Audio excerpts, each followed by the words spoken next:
اللہ کے رسول صلی اللہ علیہ وسلم کے بعثت سے پہلے جب پورے عرب کے اندر ایرانیوں کا ہی غلبہ تھا، قیصر و کسریٰ وغیرہ کا جو ہے غلبہ تھا، تو یمن میں ایک نائب بادشاہ رہا کرتا تھا، گورنر جس کو ہم لوگ کہتے ہیں، وہ ابرہہ نامی تھا۔ اور یمن کے لوگ عموماً عقیدت اور محبت اور الفت کے اعتبار سے مکہ کو پیارا سمجھتے تھے،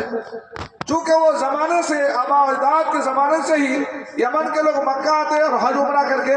گھر جاتے ہیں۔ جب ابرہہ یمن میں قبضہ جمایا، یمن کا جب باغ ابرہہ نے اپنے ہاتھ میں سنبھالا تو اس نے یمن کے اندر چینجنگ لائی، تبدیلی لائی، نیا قانون اور نیا اصول بنانا شروع کر دیا۔ ان قوانین میں سے جو بے شمار بنائے تھے، ان میں سے یہ قانون یہ بنایا اس نے کہ آج کے بعد حج کرنے کے لیے، عمرہ کرنے کے لیے کوئی عرب مکہ نہیں جائے گا، بلکہ سارے لوگوں کو یمن آنا ہوگا، یمن آنا ہوگا۔ اور یمن میں اس نے کنیسہ بنایا، بہت بڑا کنیسہ بنا دیا، بہت ہی عظیم ہیکل کا۔ آج کل آپ نے سنا ہوگا کہ آج جس طرح سے ہندوستان کے صوبہ یو پی کے اندر جو ہے رام بابا کا جو ہے اتنا بڑا مندر بنایا ہے کہ دنیا میں اس کا تصور ہی نہیں کیا جا سکتا ہے، تو اسی طرح کا ایک جو ہے مندر اور کنیسہ اس نے یمن میں بنایا اور لوگوں کو پابند کر دیا کہ مکہ نہیں جانا ہے، حج کے لیے عمرہ کے لیے مکہ نہیں جانا ہے، تمہیں طواف کے لیے مکہ نہیں جانا ہے، تمہیں جو کچھ کرنا ہے یہیں پر ہمارے کنیسہ میں کرنا ہے، یمن میں ہی کرنا ہے۔ چنانچہ غیرت مند لوگ ہوتے ہیں، ہر زمانے میں غیرت مند رہے ہیں، ہر زمانے میں کچھ حق کے طرفدار لوگ رہے ہیں، حق کے دیوانے رہے ہیں، تو ہر زمانے کے طرح اس زمانے میں بھی موجود تھے۔ چنانچہ کچھ غیرت مندوں نے کہا کہ یہ کیسا قانون تم نے بنایا، کہاں مکہ اللہ کا گھر، کہاں مکہ اللہ کا گھر کعبہ، اور کہاں تمہارا بنایا ہوا یہ کنیسہ، کیا دونوں درجے میں برابر ہو سکتا ہے؟ نہیں، یہ ممکن نہیں۔ چنانچہ کچھ لوگ محبت اور الفت میں اس گھر کے آس پاس جو ہے پیشاب پائخانہ کر دیا، اور پیشاب اور پائخانہ لے کر کے جگہ جگہ پہ کہیں دروازے پہ پوت دیا، کہیں کھڑکی میں لگا دیا، کہیں بیچ میں لگا دیا، کھمبے میں لگا دیا، اس طرح پورے گھر کو گھرا دیا، اور رات کی تاریکی میں اس نے یہ کام کر دیا۔ عقیدت میں کیا ہوگا کہ کہاں کعبہ اور کہاں یہ دونوں برابر کیسے ہوگا، عقیدت میں اس نے یہ کام کر دیا۔ صبح صبح جب اس میں کے اندر پجاری گئے، بدبو پائے، فوراً یہ خبر بادشاہ کے کانوں تک پہنچایا کہ بادشاہ نامدار، آپ کے بنائے ہوئے گھر کے اندر جو ہے کسی نے ایسا بدسلوکی کیا ہے اور اس کی جو ہے اس کے ساتھ بدتمیزی کی ہے، نازیبا اور ناروا سلوک کیا ہے۔ بادشاہ آگ بگولا ہو گیا، آگ بگولا ہوا تو ہوا، بڑے جوش میں آیا، آپے سے باہر ہو گیا اور کہا کوئی نہیں، یہ ہو سکتا ہے یہ عربوں کا ہی کام ہوگا۔ وہ خیالی پلاؤ میں کرنے والا تو یمن کا ہی تھا، لیکن اس نے مارے جوش کے مطعون سمجھا دیا کہ ہو نہ ہو جو لوگ مکہ میں رہتے ہیں مکہ واسیوں نے ہی کیا ہوگا۔ اچھا ٹھیک ہے، ہم مکہ کو ہی دکھا دیتے ہیں، ایک سبق ہم مکے کو ہی پڑھا دیتے ہیں، نہ رہے گا بانس نہ بجے گا بانسری۔ 2014 کے بعد جیسا آندولن چلا ہندوستان میں، وہ یمن میں چل رہا تھا، یمن میں چلا، اور وہاں ایک ڈھیر بڑی طاقتور ایک لشکر تیار کیا اس نے، اور اونٹوں سے، ہاتھیوں سے، گھوڑوں سے اور ہر طرح کے ہتھیار سے لیس کیا، اور بادشاہ خود جو ہے اس کا روح رواں بن کر کے قائدانہ رول ادا کرتے ہوئے چلا، اور پہلے ہی پیغام بھیج دیا مکہ کو کہ جاؤ مکہ کے متولی سے کہہ دینا، خانہ کعبہ کے متولی سے کہہ دینا تمہارے گھر کی کعبے کی ہم اینٹ سے اینٹ بجانے آ رہے ہیں، ایک ایک اینٹ کو ہم خبر لیں گے۔ چنانچہ 15-20 دن کے سفر کو طے کرتے ہوئے اس نے یمن سے مکہ مکرمہ ایک وادی ہے جس کو حجاج کرام جانتے ہیں، وادی محشر کہا جاتا ہے۔ یہ مینا اور مزدلفہ کے بیچ کا راستہ ہے، تھوڑا سا وادی ہے، زیادہ نہیں، جتنا اپنا جلسے کا فیلڈ ہے بس اتنا ہی چوڑا ہے اور لمبائی میں کافی ہے، اتنا ہی ایریا کا نام ہے وادی محشر، حسرت والے وادی۔ اس وادی میں پٹائی ہوئی تھی ابرہہ اور اس کے جنود کی۔ تو جب وہاں عرفات میں وہ پہنچے تو حضرت رسول اللہ صلی اللہ علیہ وسلم کے دادا جان عبد المطلب کو اس نے بلا بھیجا، اور عبد المطلب کو کچھ کہے بغیر ان کے 200-250 اونٹ چل رہے تھے میدان میں عرفات میں، سارے اونٹوں کو گھیر لیا اور اپنے قبضے میں لے لیا، اور گویا کہ ایک عطن کا فرمان مکہ والوں کے پاس بھیج دیا کہ جو لوگ ہمارے فرمان کا الٹا کریں گے ہم ایسے ان کا مال کو ہڑپ لیں گے، ان کی جائیداد کو ہڑپ لیں گے۔ ایک عطن مچا دیا اور مکے کے اندر ایک ڈر اور خوف کا ماحول پیدا کر دیا۔ اللہ اکبر۔ حضرت عبد المطلب کو جب بلا بھیجا تو عبد المطلب کو بلا کر کہا کہ یہی مکے کا سردار ہے؟ کہاں یہ خانہ کعبے کا متولی بھی ہے، سردار بھی ہے، اور ان کے 200 اونٹ ہمارے قبضوں میں ہیں۔ کہا چاہو ہم سے کیا چاہتے ہو، مانگو ہم سے کیا مانگتے ہو۔ عبد المطلب نے کہا تم سے کیا مانگوں گا، تمہارے جیسے ظالموں سے میں کیا مانگوں؟ اگر میں مانگ بھی لوں تو کیا تم رک جاؤ گے؟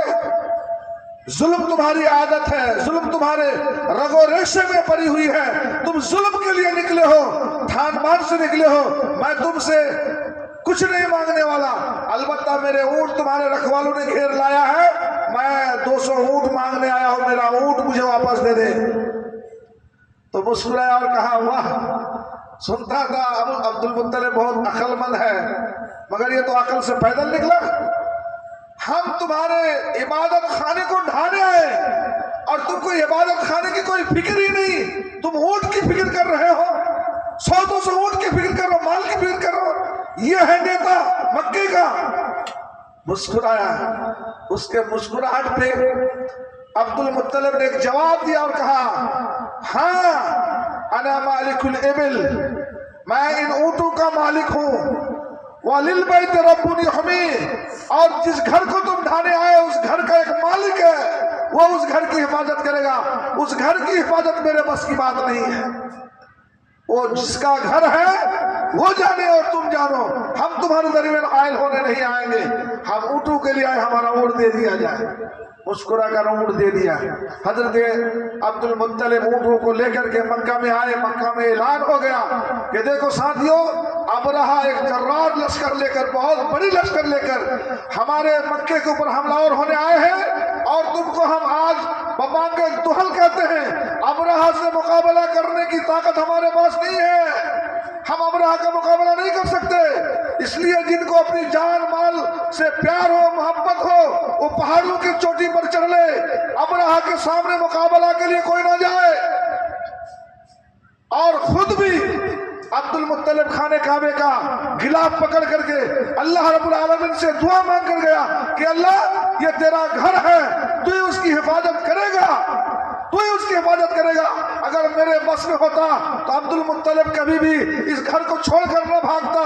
اور پناہ گزین پہاڑوں کے اوپر نہ ہوتا، لیکن تو جانتا ہے کہ میں مسکین ہوں، میں لاچار ہوں، میرے پاس اتنی طاقت نہیں ہے، قوت نہیں ہے، پاور نہیں ہے، اور میں اس لائق نہیں ہوں کہ اس کے مقابلہ کروں، میرے پر ہتھیاروں کی کمی ہے، افواج کی کمی ہے، اور وہ ایک طاقتور فوج لے کر حملہ کر چکا ہے، مکے میں پڑاؤ ڈال چکا ہے، اللہ تو اس کو سنبھال لینا۔ اللہ اکبر۔ عبد المطلب پریشانی کے وقت، یہاں ایک دو نقطے کی بات بتا دوں، عبد المطلب ابھی تو اسلام لایا ہے نہیں لایا، مسلمان ہے نہیں ہے نہیں پتا، ابھی تو اسلام کے نبی ہی نہیں آئے ہیں، یہ تو فتنے کا زمانہ چل رہا ہے، لیکن مشرک رہتے ہوئے بھی خانہ کعبے کے پردے کو پکڑ کر کے اللہ عز و جل کو پکار کر کے کہتا ہے اللہ تو اس گھر کا مالک ہے، تو ہی اس کی حفاظت کرنا۔ حضرت عبد المطلب اور مکے والے پہاڑوں پہ چڑھ گئے اور جہاں تہاں چھپ گئے اور چھپ کر کے منظر دیکھنے لگا۔